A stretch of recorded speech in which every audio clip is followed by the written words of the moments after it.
Good morning, Nowata. It is Wednesday, August 14th. Where the heck did summer go? And I'm Trista with Nowata Can. I'm Misty with Know What I Can. And today we've got Rob Henson. He's the Nowata Clinical Director for Grand Mental Health. And he's here today. He's going to talk to us about strengthening families. And Misty, I'm going to have you start firing away with questions. Hi, Rob. We're happy you're here. Thank you. Tell us a little bit about the program for those who may not know. What is strengthening families? What does it entail? Sure. I think a term that we often call it as a parent group, and the neat thing with strengthening families is the purpose stands for exactly what it's called, strengthening the family. One of the unique pieces about this parenting program that we love is that it tailors a specific groups towards not just a kid or a parent, but both. So you are when we're doing groups at our location, as we've done strengthening families, we've been able to invite the parent and all their children, so they come as a family unit.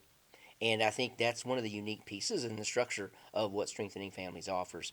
It is a commitment on the family's behalf to be there, and that commitment extends for 14 weeks. Oh, And wow. so the other piece about strengthening families is that it is a longer group than often we do. It entails about 2.5 hours of time, but when you consider all the things we're doing in the midst of that 2.5 hours, you can see how it's very purposeful and driven with the mindset of we really want to strengthen that family unit. We know that a lot of data shows us that when kiddos eat around a kitchen table with their family, the number of risk factors drops significantly for that kiddo getting into trouble, having difficulties with functioning. It's just incredible that impact that family time with family unit time can have for a child. And so this specific Strengthening Families program offers the ability for the families to come join, not have to worry about dinner, right? First off the bat, we take away that stressor for the parents. We invite them, they come in with their children, they sit at a table together, and as a family unit, they eat their meal. And so they get a chance to have that interaction. And I'll tell you, Misty and Trista, the first couple of weeks, typically for those families, it's a little awkward because they're like, I'm sitting around this table together, and there's all these other families, and lots going on, and noises here and there that they're a little unused to. Some families rarely sit around a table together, and so that is also a little bit awkward and different. And so you get to see that. That one of the neat things is our staff are trained as facilitators to be looking for those awkward moments and helping them, coming alongside, trying to help them feel more at ease. That's And amazing. right, just being there on hand to say, hey, it's good to see you. Glad you're here. And if a kid's having difficulties, at just sort of managing that moment, we can kind of come along and offer some encouragers to that child. Kind of That's guide Right? them. That's Guide them a little amazing. bit, Yeah. keep them engaged in their table together, and really just helping them know that this is a really unplanned kind of moment. This is just for you all to naturally be together That's cool. in this meal time. Yes. I like right? that. I do too. So over these 14 weeks, you, do you have like lessons? Like That's correct. how do you break that out? Sure. Thank you for asking that. So when they show up, as you heard me mention, the meal time, they have that. It usually takes us around 35, 40 minutes for the meal time. And again, like I said, that is pretty purposeful. We want to start it off well. And Yeah. that dinner is often a way to do that. Then we break them apart. So they'll actually have the group section of it where they split up. And what we do is tailor just to the parents.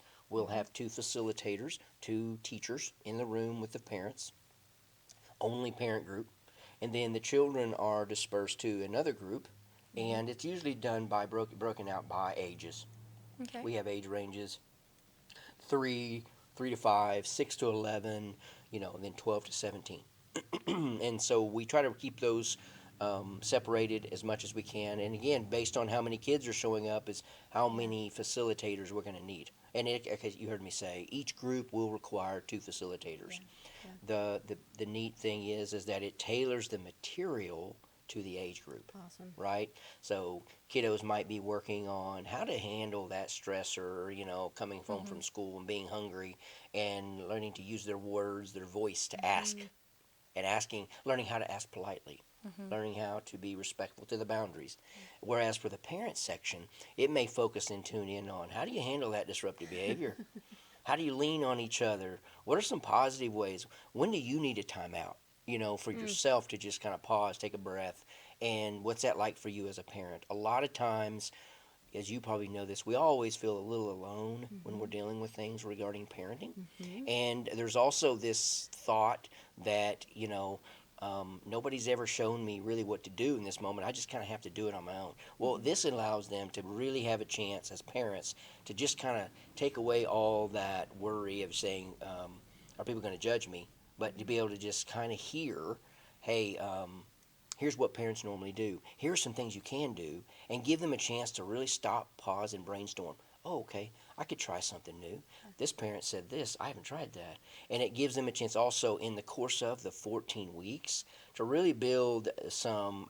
We usually say by week 4, we call it a closed group at week 4, because we want them to develop some sense of, I don't know, you'll call it grouping kind of mentality, but that ability to kind of have an ease and comfortability about the people that are also in the room. And sometimes And it's then- nice just to know that other people relate to you. Right. So they build that camaraderie and Exactly. Over the course of those 14 weeks, they definitely, by week 10, 12, they're talking and they're interacting, like That's you just said, the amazing. Kind of camaraderie. their like built-in support It's- group after a while. Like You just nailed it, they Trista. In fact, after Strengthening Families week 14, that is often the request. Can we That's continue? cool. oh, that's That's amazing. cool. That is amazing. So, who is eligible for this? Is this open to Sure. all families, or do they have to be receiving services from Grand already? That's a great question. Or how does Yeah, that work?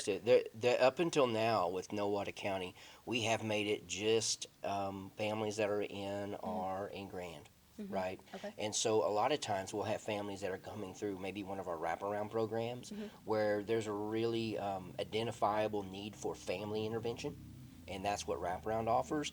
But the beauty of this is, of course, is that they're going to be tailored towards them. But it does limit us a bit Yeah. on how many families we can have involved. And we may get referrals from Department of Mental Health, DHS, OJA. All those may be referral sources.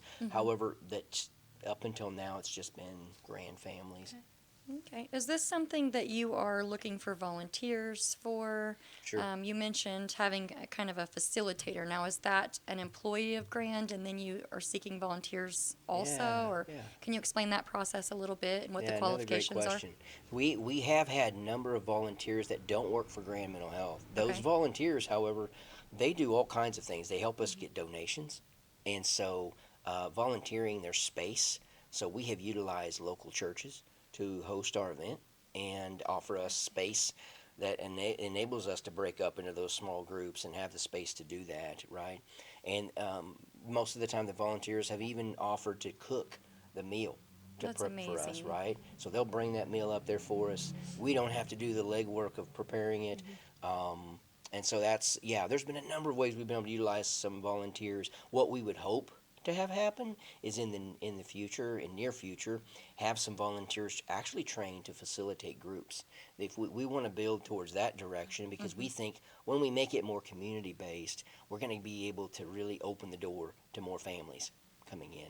And it may be maybe those families that don't need the intervention of counseling. Maybe it's just they want to strengthen up their parenting skills, right?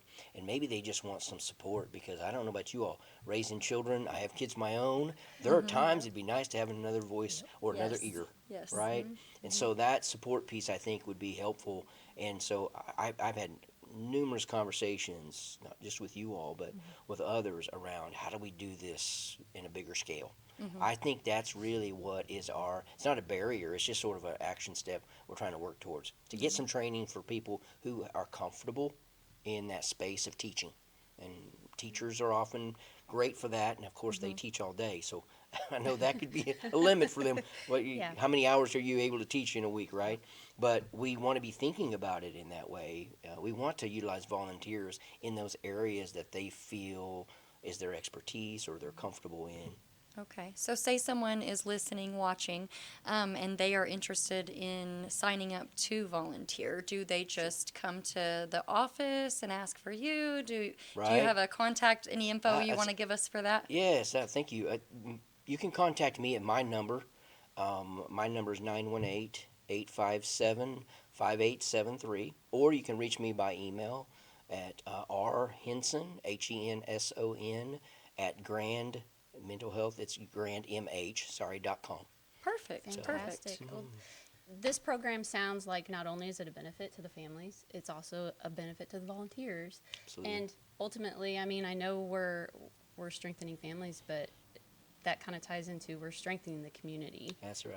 as a whole. So I'm glad you, again, I don't want to go too much further than that, but it is Yeah. really, reality is we have, as you heard me say, we have families that are referred to us through DHS. Yeah. And those are families that oftentimes have been separated. Mhm. And we want to help come around and see healing happening for those Yeah. families and seeing those families come back together. And so I do think that Yes. by doing so, it does strengthen our community. It has a huge impact. Yeah. So, yeah, thank you. That is great. Well, thank you Yeah, for thank you joining so us much. today. We were glad you were able to come on. Same here. Do you have any Thank other you. questions for Rob? I'm good. He answered everything.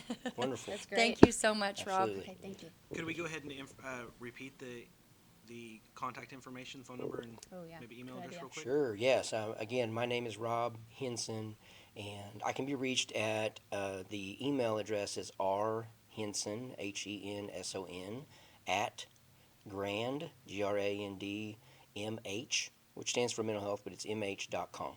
And then my number, contact is 918-857-5873. Perfect. All right. Well, that wraps it up. Thank you so much. Have a good day, everyone.